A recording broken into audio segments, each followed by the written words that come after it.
Welcome to PRR Wonderful, podcaster magang idaman kalian. Oke teman-teman, kita sekarang kedatangan seorang narasumber baru, yaitu mahasiswa juga magang di Wonder Home. Mungkin bisa langsung memperkenalkan diri, Mas. Oke, terima kasih Mas Bima, Mas Isa. Perkenalkan teman-teman, namaku Rido. Di sini aku juga sama-sama mahasiswa magang bersama dengan Mas Reza, Mas Bima, dan Mas Lintang kemarin yang jadi narasumber.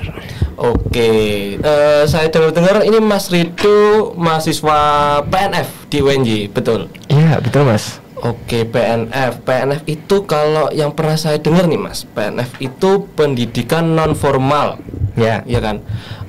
Itu kalau boleh langsung ke intinya saja ya Mas ya. Apa sih non formal itu apa gitu? Apakah bisa Mas Rido sharing apa itu pendidikan non formal? Oke, kalau secara penjelasan singkatnya ya Mas ya, pendidikan non formal itu kan berarti lawan katanya dari pendidikan formal. Otomatis pendidikan yang ditempuh di luar pendidikan formal. Ya kalau misal pendidikan formal itu kayak jenjang SD, SMP, SMA. Tapi kalau pendidikan non formal itu yang di luar itu Mas, kayak ya semacam bimbel dan pelatihan-pelatihan yang lainnya begitu. Oh, I see. Oke. Berarti itu berbeda ya Mas dengan apa pendidikan luar biasa. Soalnya banyak yang salah kaprah gitu Mas. Oke, gini Mas, ini ada satu fun fact sebenarnya. Dulu itu namanya belum pendidikan non formal. Kalau di jurusan saya ya, dulu itu namanya adalah pendidikan luar sekolah. Nah, itulah namanya yang makanya sangat-sangat mirip, cuman beda satu kata aja kan, sekolah sama biasa. Iya. Nah, dulu itu sering banget ketuker, kayak setiap aku memperkenalkan diri, terus ditanyain dari jurusan apa, itu pendidikan luar sekolah. Orang-orang tuh mengira oh yang sama anak-anak ini gitu, selalu ketuker-tuker gitu loh, padahal berbeda. Kalau menurutku pribadi ya, walaupun ini tidak tahu benar atau enggaknya. Pendidikan luar sekolah itu berbeda dengan pendidikan luar biasa, karena kalau pendidikan luar biasa itu udah jelas kayak paten ke satu hal gitu, dengan mungkin kalau fokusnya itu ke orang-orang yang berkebutuhan khusus, itu fokusnya di situ. Tapi kalau pendidikan luar sekolah itu yang fokusnya lebih luas. Sering orang-orang bilang itu kita juga bisa menjadi dokter, tapi dokternya masyarakat, bukan dokter yang lain-lain yang seperti itu. Gitu. Berarti itu ya Mas, kalau dari yang saya tangkap, kalau di pendidikan non formal itu bisa merangkap ke pendidikan luar biasa, tapi pendidikan luar biasa belum tentu bisa ke non formal, gitu. Ya. Oh, oke. Jadi memang luas sih Mas ranahnya dari pendidikan luar sekolah itu. Oke. Kalau ini Mas Rido, kalau boleh tahu apa sih yang mendorong Mas Rido itu masuk ke departemen pendidikan non formal ini? Karena kan departemen ini mungkin bagi orang-orang di luar sana itu kurang familiar lah, kurang terkenal, dan masih banyak yang belum tahu. Itu apa motivasinya Mas Rido kok bisa masuk ke pendidikan non formal? Oke. Jadi jujur aja sih, banyak banget orang-orang di luar sana, mungkin orang-orang terdekat kayak temanku dan lain sebagainya, itu tuh saudara sih juga, itu banyak yang nggak tahu apa itu pendidikan luar sekolah, apa itu pendidikan non formal. Nah, kalau ditanya apa sih motivasinya, kalau dari aku pribadi yang pertama sih sebenarnya ya, kalau aku tidak tahu apa itu pendidikan formal, mungkin aku belum ada motivasi sama sekali. Jadi pertama kali aku terjun ke dunia pendidikan non formal itu di SMA kelas 3 awal semester, itu sebelum latihan-latihan kayak buat UTBK dan lain sebagainya. Nah, di situ aku dikenalkan oleh kakak saya yang perempuan, itu langsung terjun ke pendidikan non formal dengan ikut kegiatan yang namanya itu nyimpen kelas. Jadi itu kegiatan dari sebuah yayasan yang ada di Jogja. Itu kegiatannya seperti di masjid-masjid atau bergabung dengan KTPA. Jadi kita kayak ya belajar sambil bermain gitu, kayak ya bersama anak-anak yang ada TPA di sana, terus nanti mungkin ada bermain warnai dan lain sebagainya. Jadi itu salah satu kegiatan yang memang biasanya dilaksanakan di pendidikan non formal. Nah, itu pertama kali aku dikenalkan. Terus kalau ditanya motivasinya itu, nah dari situlah titik awal aku mulai merasa tertarik, karena banyak yang bilang bahwasanya pendidikan non formal itu basisnya adalah kemasyarakatan. Ya ibarat kata kayak pendidikan masyarakat gitu ya, bukan beda dengan yang ilmu-ilmu sosial lainnya. Nah, kalau di pendidikan non formal ini, ketika aku terjun itu, jadi aku langsung tertarik. Oh, ternyata begini kegiatan-kegiatan yang di luar sekolah, kayak TPA, terus mungkin nanti ada kayak pelatihan dan lain sebagainya, yang memang itu semuanya didapatkan di luar pendidikan formal. Nah, itulah awal mula ya. Jadi makin lama makin tertarik gitu, terus lama-lama kayak jadi suka main sama anak-anak, terus lebih suka kegiatan-kegiatan yang di luar gitulah, Mas. Oke, berarti seru ya Mas Bima ya? Seru. Langsung terjun ke masyarakat sama anak kecil juga kan? Semuanya dapat. Gitu. Dan itu berarti Mas Rido jadi volunteer ya? Ibaratnya Mas Rido menjadi volunteer untuk menjadi fasilitator di kegiatan masyarakat tersebut. Ya, kalian di yayasan itu menjadi volunteer. Terus ada nggak sih Mas kayak tantangan apa gitu yang selama ini Mas Rido hadapin selama di PNF lah? Tantangan yang besar atau yang kecil atau tantangan gitu? Kalau tantangan kecil ya, ini sebenarnya sepele banget sih. Tapi yang tadi aku bilang, setiap orang tanya dari jurusan apa, terus selalu nggak tahu. Itu aku selalu mengulang-ulang kayak jawabannya itu terus ke orang yang berbeda-beda gitu loh. Kayak rasanya pengen semua orang tak kumpulin aja. Lah ini loh pendidikan sekolah biar sekalian. Kayak sebel gitu Mas. Iya, daripada ngulang-ulang terus setiap orang baru tanya lagi apa itu PLS, apa itu PNF kayak itu terus kan. Ya capek ya ceritain terus ya lama-lama ya. Nah, itulah mungkin jadi salah satu problem di jurusanku, kenapa kok jurusan ini tuh kurang dikenal. Ya selalu dikit-dikit ngenali itu. Terus kalau problem yang besar itu ini sih, mungkin lulusan PNF atau PLS itu kalau mau ke PNS itu tidak mudah. Ya mungkin memang tidak mudah ya masuk ke PNS ya, tapi daya saingnya lebih besar lagi. Chance-nya lebih kecil, daya saingnya lebih besar. Jadi kalau dibandingkan dengan jurusan lain, kita ambil contoh kita masuk ke PNS kayak akuntansi, keuangan dan lain-lain, itu kan udah jelas ya jurusan ini yang dibutuhkan. Tapi ketika PLS mau masuk itu semakin kecil lagi kemungkinan bakal keterima. Terus lulusan yang lain mungkin kalau mau ke dunia kepolisian, ke TNI-an itu jarang banget ada jurusan PLS di situ. Oke, I see. Kalau seperti itu PNF ini salah satu jurusan yang mungkin kurang diminati oleh orang-orang di luar sana ya, karena tadi Mas Rido menjelaskan tentang change masuk PNS-nya yang kecil, terus bekerja di mana-mana itu harus sesuai dengan apa yang di jurusannya, seperti tadi polisi jurusannya, akuntansi jurusannya, seperti itu ya. Kalau ini Mas Rido, kalau gitu kelebihan dari PNF itu apa kalau gitu menurut Mas Rido? Kelebihan. Kalau dibilang kelebihan itu sebenarnya banyak loh PNF kelebihannya. Kayak kita bayangkan kalau dunia kita itu isinya cuman pendidikan formal aja. Kita cuman menempuh SD, SMP, SMA, kuliah, selesai. Habis itu kayak nggak ada, kamu mau pelatih soft skill apa, misal mau pelatihan public speaking, mau latihan MC, mau latihan kerajinan dan lain sebagainya. Kalau nggak ada pendidikan formal itu kayak nggak bisa bayangin aja gitu. Itu memang menurutku ya begitu pentingnya pendidikan formal di masyarakat. Kalau ini sih yang masih aku menjadi satu hal yang selalu ku ingat-ingat. Kalau PNF itu kan ada 3 fungsi pelengkap, penambah dan pengganti yang ada di pendidikan formal. Jadi kalau misal pelengkap itu kalau ada yang kurang, apa yang kurang di pendidikan formal itu kamu bisa dapatkan di pendidikan non formal. Terus pengganti, apa yang mungkin kamu kurang sesuai di pendidikan formal itu kamu juga bisa ganti di pendidikan non formal. Begitu juga dengan penambah. Nah ini penambah ini biasanya kalau ingin menambahkan soft skill lain, kayak aku contoh tadi public speaking atau pelatihan mungkin software dan lain sebagainya, itu penting banget sih menurut pendidikan formal. Kalau bilang kelebihan sangat banyak, kalau aku sebutkan satu persatu nggak akan cukup waktunya. Oke, berarti itu peran dari pendidikan non formal ya Mas tadi sebagai pengganti, pelengkap, terus satu lagi penambah. Oke, berarti itu jadi salah satu perbedaan yang mencolok dari pendidikan non formal dengan pendidikan formal. Oke, mungkin Mas Rido atau Mas Reza mau ada pertanyaan lagi? Sebenarnya saya masih belum terlalu paham ya soal pendidikan non formal itu gimana. Itu peran-perannya kan tadi ada 3 ya itu. Itu ada nggak sih Mas kayak contohnya gitu? Contoh lebih detailnya gimana dari peran-peran itu untuk masyarakat? Boleh. Ambil contoh dulu dari pelengkap aja ya. Pelengkap itu kan berarti kata lengkapnya itu 10, tapi di pendidikan formal baru dapat 7.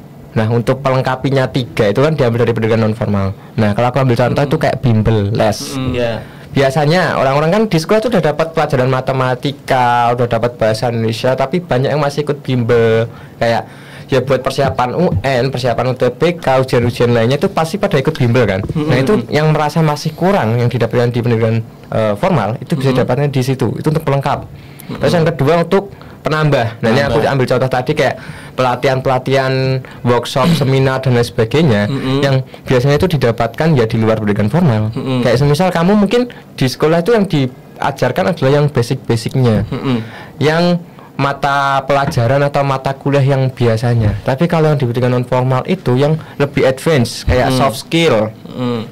Kamu pengen bisa public speaking, kamu pengen bisa ngoperasiin software Microsoft dan lain sebagainya, bagaimana cara copywriting, terus editing dan lain sebagainya. Nah, itu adalah skill yang bisa ditambahkan melalui pendidikan non formal. Itu tadi fungsi atau peran penambah.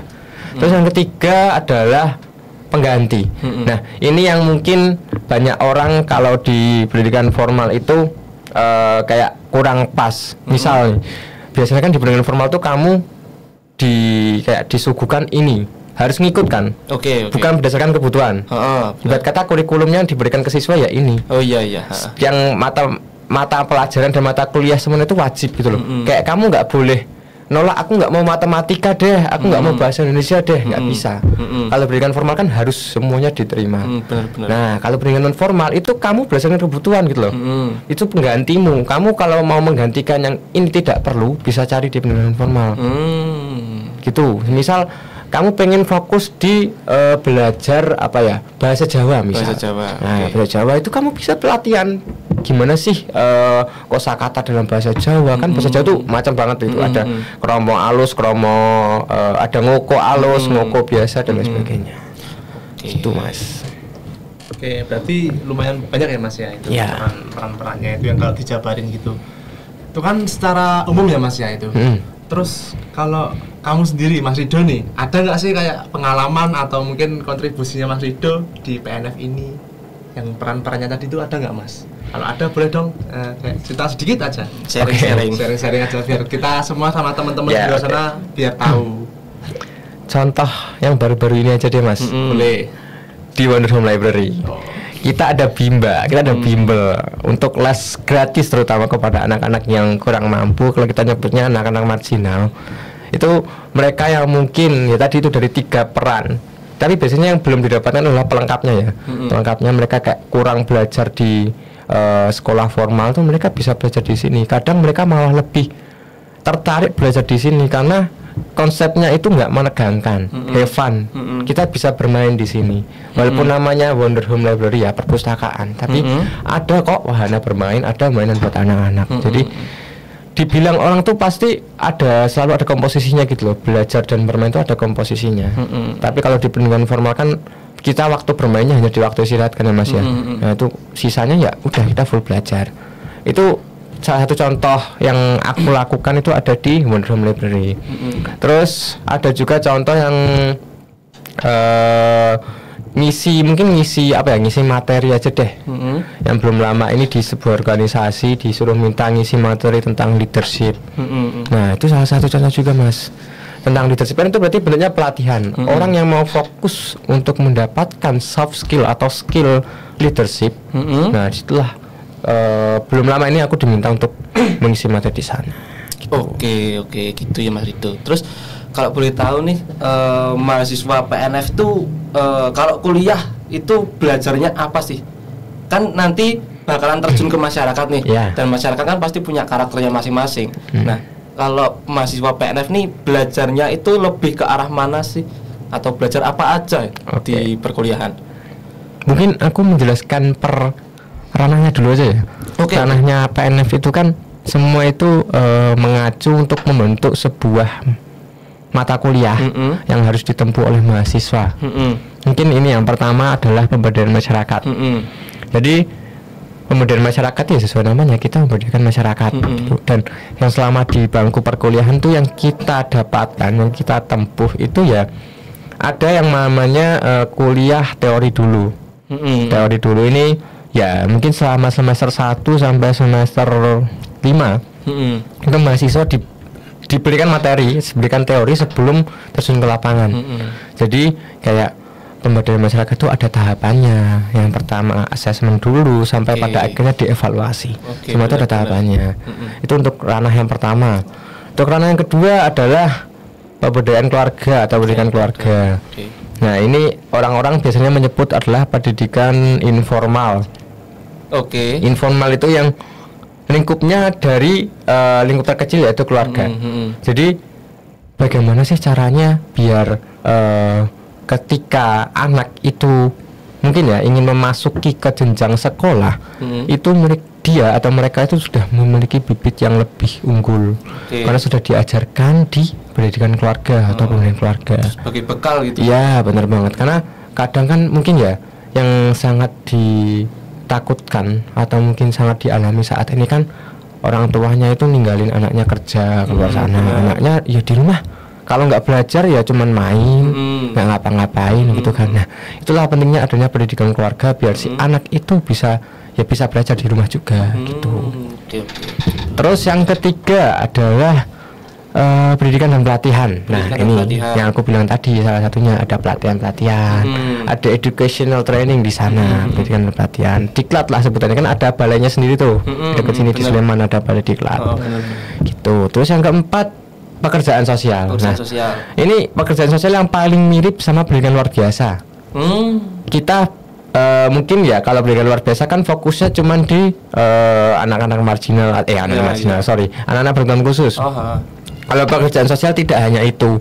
Jadi mungkin anak kebutuhan khusus iya, tapi ada juga anak marginal, ada juga anak yang putus sekolah dan lain sebagainya. Itulah fokusnya pekerjaan sosial.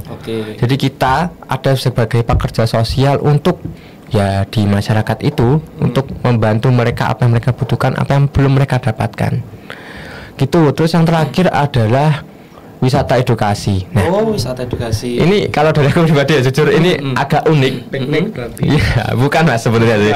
Bukan piknik tapi lebih ke apa ya, kita bisa sebut kayak pengelolaannya.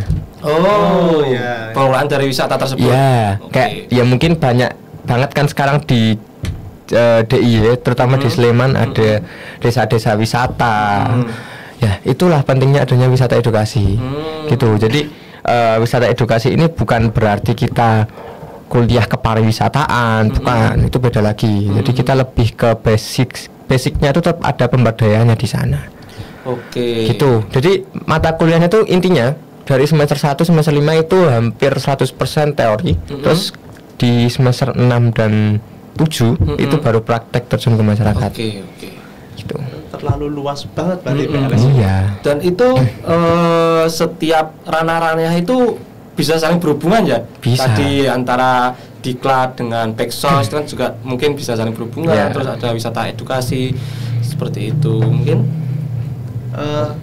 Ini mas, mungkin boleh nggak di spill dikit dong, menurut anda nih, menurut Mas Rido, apa sih yang seru di PNF biar teman-teman di sana tuh tertarik kuliah di PNF atau mungkin kegiatannya atau ini itu, boleh di spill mas. Ini aku mau ambil di dunia perkuliahan aja ya. Boleh. Mungkin dari segi dosen dan penilaiannya. Yang pertama, itu nggak pelit nilai kok dosen PNF. Mungkin kalau kita bandingkan dengan kuliah di FT, mereka tuh rata-rata IPK-nya 3, itu udah bersyukur banget mas. 3 tuh udah bagus banget bagi mereka. Tapi bagi PNF tuh apa itu 3? Bisa lebih. Apa itu 3? Rata-rata kumlot tuh, wah itu bukan hal yang jarang mas kumlot di PNF. Kayak mesti hampir ya bisa dibilang 50% lebih lah itu pasti kumlot. Karena ya nggak pelit nilai kok dosennya. Mungkin ya 1-2 lah yang pelit nilai mas ya. Itu kalau dunia perkuliahan. Kalau di luar itu apa ya? Ketika apa yang kamu dapatkan di teori itu tuh kalau kita ngerasain coba ke masyarakat tuh ternyata wah enak banget loh rasanya. Kayak kita udah dapatkan teori ini, kita praktekkan, kita jadi oh iya ya harusnya tuh gini ada urutannya. Kayak misal pemberdayaan masyarakat, assessment dulu apa sih yang dibutuhkan masyarakat, itu yang pertama. Kita survei, bisa pakai angket, bisa observasi, kita lihat ternyata masyarakat tuh butuh ini. Jadi mungkin itu sih hal seru. Terus yang terakhir nih Mas, ini satu hal yang mungkin bisa dibanggakan karena ketika ada studi banding dengan jurusan-jurusan lain, ya baik itu PNF atau bukan ya, ketika satu hal ini dikenalkan tuh mereka tertarik. Itu adalah kita kerjasama sama GLZoo. GLZoo. Pernah dengar kan ya Mas GLZoo? GLZoo kebun binatang. Iya. Iya. Kebun binatang. Itu kalau nggak salah perbatasan Banguntapan atau masuknya mana ya? Itu kebun binatang GLZoo itu aku lupa. Itu gimana Mas bentuk kerjasamanya tuh gimana? Jadi gini GLZoo. Ini sebenarnya tuh bentuk kerjasamanya antara jurusan dengan Gembira Lokazoo. Tapi yang diberdayakan adalah mahasiswanya. Jadi sebenarnya sih ini aturan belum lama sih, dari tahun 2023. Jadi sebelumnya itu bentuknya adalah volunteer. Siapa yang mahasiswa siapa yang mau ikut terjun ke GLZoo. Tapi untuk saat ini itu semua mahasiswa yang menempuh di semester maksimal semester berapa berarti ya? 5. Maksimal semester 5. Itu mahasiswa diwajibkan untuk menjadi pemandu wisata di GLZoo. Jadi kita kayak memandu anak-anak, kita menjelaskan ada satwa ini, mereka makannya apa, mereka habitatnya di mana, terus cara berkembang biaknya kayak gimana. Kita harus hafalin yang ada di GLZoo. Terus kita memandu anak-anak itu untuk mengelilingi GLZoo. GLZoo kan luasnya wah itu berhektar-hektar kan ya Mas ya. Capek aja. Tapi seru ya. Iya, itu seru. Itu ya salah satu fun fact yang nggak tahu kenapa ketika orang-orang tahu tuh kayak wah ternyata seru gitu. Kayak pada pengen nyoba gitu. Berarti para mahasiswa itu sebelumnya apakah dikasih pembekalan atau pembelajaran tentang bagaimana cara mereka memandu wisatawan, cara mereka menjelaskan satwa-satwanya seperti itu? Apakah mereka mendapatkan hal tersebut atau harus belajar sendiri, Mas? Dapat di perkuliahan, dapat dari kepengurusan GLZoo-nya juga dapat. Jadi GLZoo kan ada kepengurusannya sendiri dari mahasiswa itu yang mengelola. Jadi mahasiswa yang sebelum melakukan kepemanduan itu dapat pembekalan dulu. Ya di kuliahan pasti dapat dari wisata edukasi ya. Itu ada juga ke pemanduan wisata itu ada. Jadi nggak cuma manajemen desa wisata aja. Nah, dari GLZoo itu juga dapat, itu sebelumnya ada yang namanya survei dulu. Survei ke sana, kita lihat-lihat mungkin ada banyak ya, terutama mahasiswa-mahasiswa yang bukan asli Jogja itu kan pada belum pernah ke GLZoo ya. Nah itu mereka survei dulu lah ke sana, keliling dulu di GLZoo itu ada apa aja, terus dikasihlah pembekalan itu dari pihak kepengurusan GLZoo dan juga pihak GLZoo-nya langsung.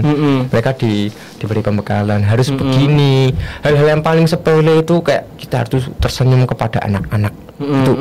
Itu kalau orang bilang sih katanya membadut di depan anak-anak.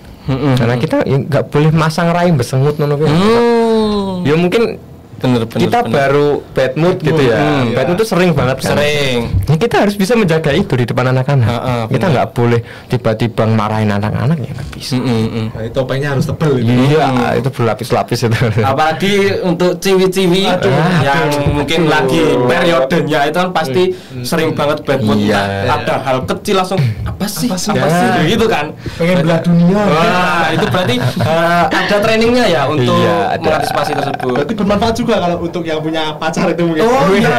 Bisa. Oke. Sama ini mungkin Mas itu kan ada pengurusnya. Dan itu dari mahasiswa PNF-nya juga. Dan itu untuk open recruitment-nya apakah setiap periode, setiap tahun atau setiap bagaimana Mas? Sebenarnya open periodenya itu satu periode itu satu semester. Jadi mereka menjadi kepengurusan itu selama 2 periode atau 1 tahun. Ya sama aja sih kayak organisasi yang di luar sana, sama-sama 1 tahun. Cuman satu periodenya berbeda, nggak 1 tahun, tapi setengah tahun atau 1 semester. Oke, dan Mas Rido apakah termasuk di salah satu pengurusnya? Aduh, ketawa nih. Tahu banget gitu loh tadi jelasin gitu. Ya, tapi bentar lagi Demis kok. Oh, bentar lagi Demis. Pantes kok tahu semuanya tentang pengurus GLSU. Oke. Ternyata salah satu pengurus. Ternyata salah satu pengurus dari GLSU. Malah ketahuan. Banyak banget ya pengalaman Mas Rido ini. Ya alhamdulillah. Udah di masyarakat, udah jadi salah satu pengurus GLSU, volunteer di luar sana sama anak-anak kecil yang wah idaman banget ini, suami idaman ini. Cocok mungkin bagi teman-teman yang mau silakan menghubungi lagi di sini nomor bawah ini. Ini mau apa? Ini mau apa? Untuk ini Mas Rido ini ngurus anak-anak bisa, volunteer bisa, masyarakat bisa, apalagi kalau istrinya 4 gitu loh. Baik. Ya mungkin kalau dalam Islam boleh, tapi nggak kayak gitu juga. Harus kesepakatan. Setia satu orang. Setia. Oke. Mungkin ini Mas Rido, aku ingin tanya, kan di masyarakat tadi karakternya itu berbeda-beda ya. Karakternya berbeda-beda, sifatnya juga berbeda-beda, dari kalangan yang berbeda juga, dan itu untuk menarik partisipasi masyarakat itu bagaimana ya? Entah dari Mas Rido ada mengadakan sebuah kegiatan sosial lah mungkin, atau kegiatan yang lain, itu bagaimana cara menarik perhatian dari masyarakat sekitar atau masyarakat di luar sana untuk serta ikut dalam kegiatannya Mas Rido? Oke, jadi ini konteksnya sebenarnya nggak cuma di, merosot ya, nggak cuma di, sebentar tak udah dulu Mas. Iklan.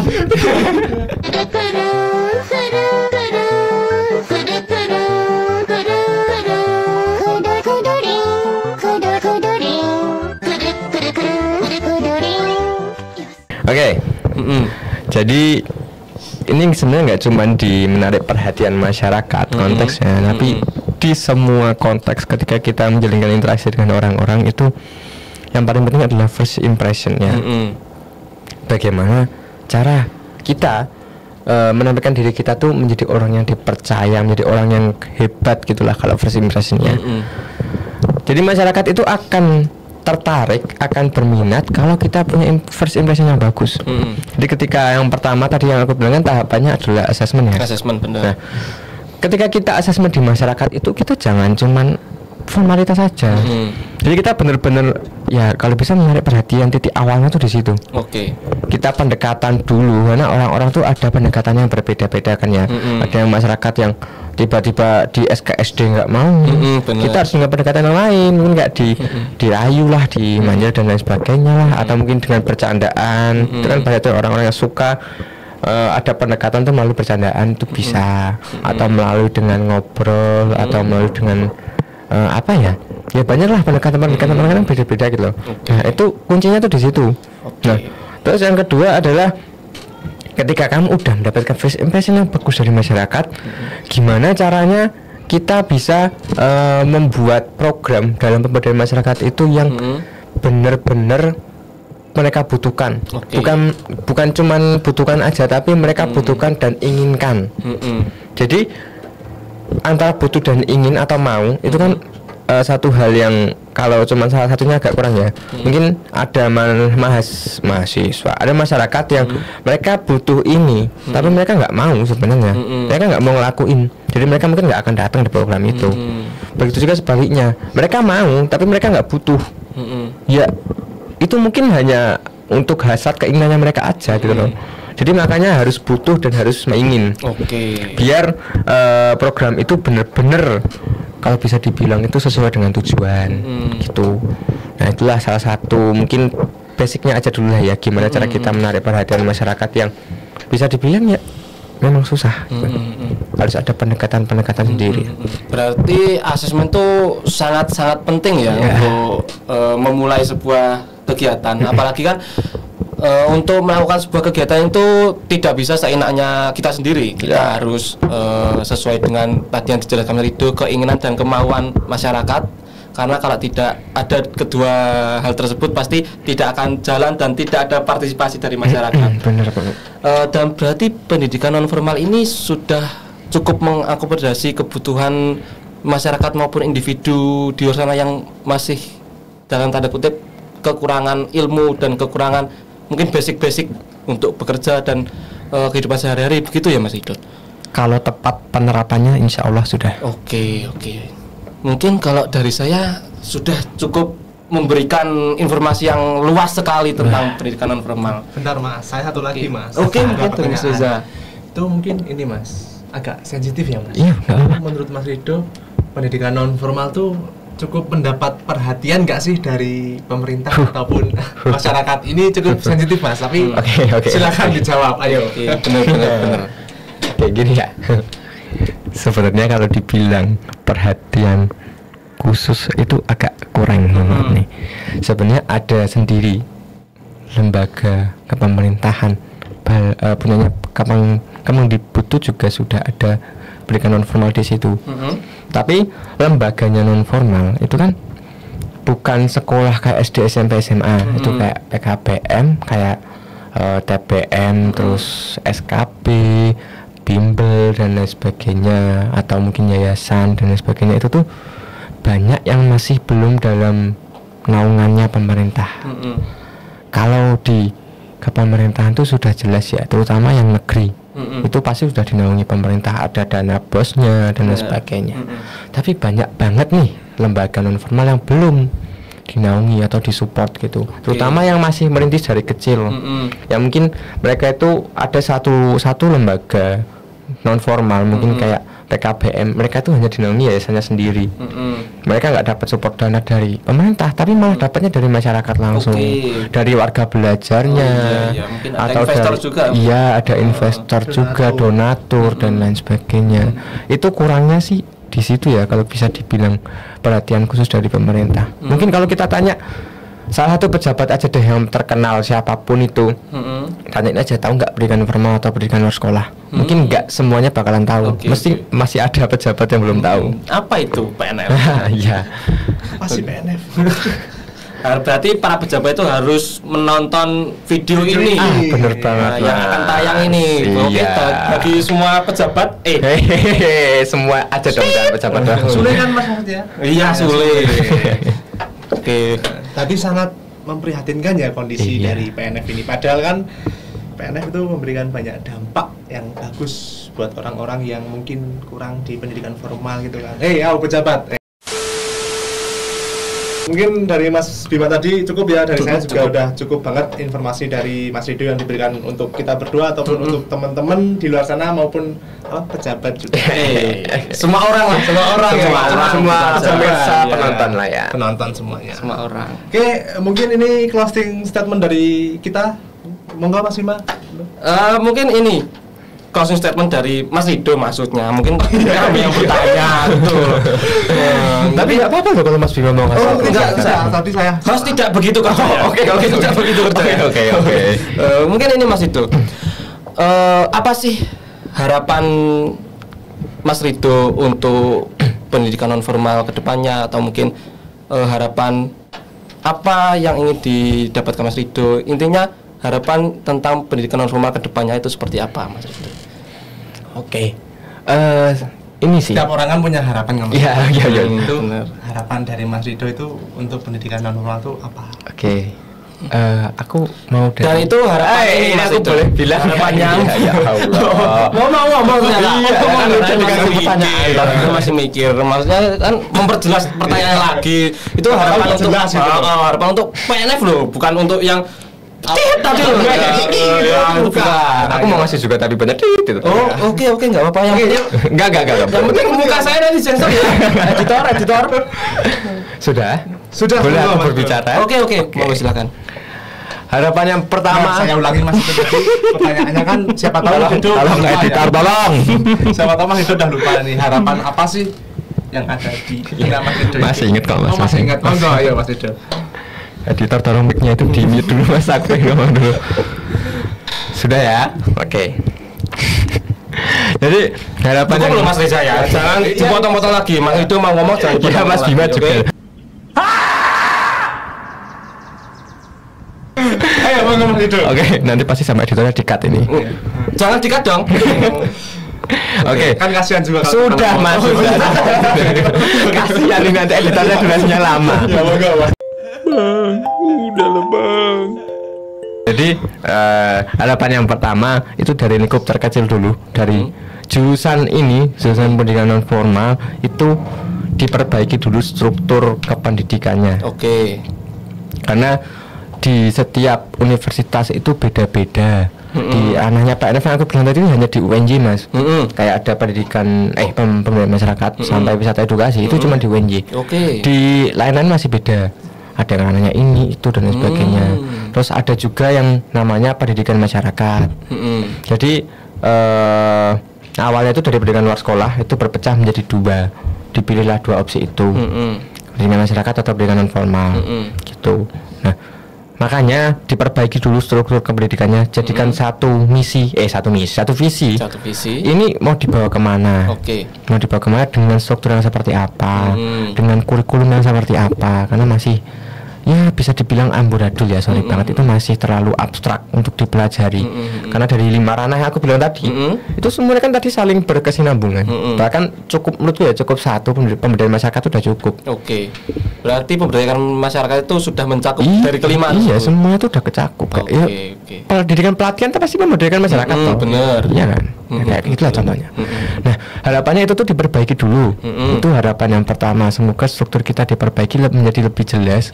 Mungkin banyak orang-orang yang nggak kenal tuh karena itu. Terus harapan yang kedua itu pemerintah itu benar-benar apa ya, memberikan kita wadah untuk kita nge-branding. Karena kan kalau kita sendiri yang nge-branding, ini loh Pak LS, ini loh PNF, nggak akan selesai. Karena Indonesia itu kan orangnya ada 200 juta sekian ya. Masa kita harus nyelesain ke 230 sekian juta orang itu satu persatu, ya capek toh. Makanya melalui media, terutama dari pemerintah yang sudah apa ya, mungkin kepercayaannya atau legalitasnya itu sudah tinggi, orang-orang mesti bakal percaya ini lah ada pendidikan non formal. Jadi kita nggak perlu menjelaskan lagi, nggak perlu nge-branding lagi gitu. Terus harapan selanjutnya lagi ini untuk mahasiswanya, karena banyak banget mahasiswa PLS itu tuh cuman kesasar Mas. Oke. Jadi harapannya iya beneran kayak kesasar, ya nggak tahu aku di sini ngapain. Cuma jadi pilihan kedua. Bener. Pilihan terakhir malahan. Choice Ya Allah. Kayak mereka pilihan pertamanya misal pengen di FIK, keolahragaan nggak keterima ke PNF. Nah itu loh harapannya tuh, ya walaupun mahasiswanya bukan berdasarkan keinginan itu tetap menjalani kuliahnya itu seperti ya wajarnya mahasiswa gitu. Ini bukan curhat toh Mas? Enggak. Curain. Alhamdulillah kalau aku sendiri masih menempuh secara baik kok berkuliah. Oke. Berarti emang niat dari awal. Kalau dari Mas itu apakah juga mahasiswa buangan? Atau emang pilihan pertamanya di PNF? Sebenarnya bukan pilihan pertama Mas. Bukan pilihan pertama. Iya. Tapi aku kan udah tahu kedua jurusan ini memang kuinginkan gitu loh. Kalaupun jurusan pertama tidak, ya udah nggak apa-apa. Bukan yang benar-benar buangan langsung kayak nggak tahu mau ngapain di sini. Tapi tetap second choice kan. Iya, ya nggak apa-apa. Second choice-nya berharga. Nggak apa-apa. Yang penting melakukan dengan sepenuh hati. Iya. Seperti melayani sepenuh hati. Oke, mungkin apa itu? Ada lagi harapannya? Ini closing statement ya. Oke. Boleh. Jadi pendidikan non formal itu sering disebut cakep. Enggak, bukan pantun. Tapi memang cakep sih. Makasih. Hostnya kan? Iya.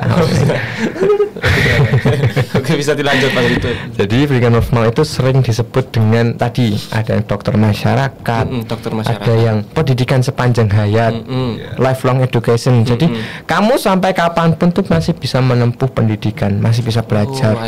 Dari simbah, dari lansia tuh masih bisa belajar. Sepanjang hayat. Bahkan di pendidikan non formal tuh ada pemberdayaan lansia juga. Lansianya diberdayakan ikut kegiatan ini itu, mereka masih bisa belajar. Itu. Nah, menjadi kata-kata terakhir di podcast ini itu menurut aku pribadi dan masih aku jadikan prinsip di pendidikan non formal ini adalah jadikan setiap orang itu adalah bahan belajarmu. Semua orang yang ada di sini adalah gurumu. Tapi bagaimana caramu memilah yang positif yang baiknya menjadi suatu hal yang bisa kamu serap ke dalam dirimu. Ngeri Kang. Kang, kata-katanya Kang. Oke Mas Bima, sudah cukup sekian dari Mas Bima. Mungkin teman-teman cukup sampai di sini pembahasan tentang pendidikan non formal dengan narasumber Mas Rido yang selaku mahasiswa PNF di UNJ, salah satu universitas di Yogyakarta. Mungkin bagi teman-teman yang ingin menanyakan atau ada yang kurang jelas atau mungkin saran tentang konten selanjutnya, bisa langsung komen di komen yang ada di bawah atau di mana? Oke, nomor HP-nya juga nanti di bawah. Selalu. Ada editornya. Tidak pernah lupa. Editornya mengedit. IG, Facebook semua dari sini. Boleh Punya Mas banget. Rido. Atau mau tanya nomor WA dari narasumber, dari host, dari editor, Iya, atau dari siapapun itu boleh saja. Yang penting dua host ganteng ini. oke, yang penting jangan menanyakan tentang yang titit tadi. Ya, itu jangan ditanyakan lagi. Oke, mungkin cukup, daripada berlama-lama videonya nanti teman-teman bisa bosan juga. Kita akhiri saja. Mungkin mohon maaf dari kami berdua. Saya mewakili Mas Reza dan semua kru yang ada, meminta maaf atas ketidaknyamanan dari perkataan atau sikap dari kami semua. Mungkin sudah cukup. Selamat siang, sore, pagi, malam, entah kalian melihatnya kapan. Oke, bye bye, see you.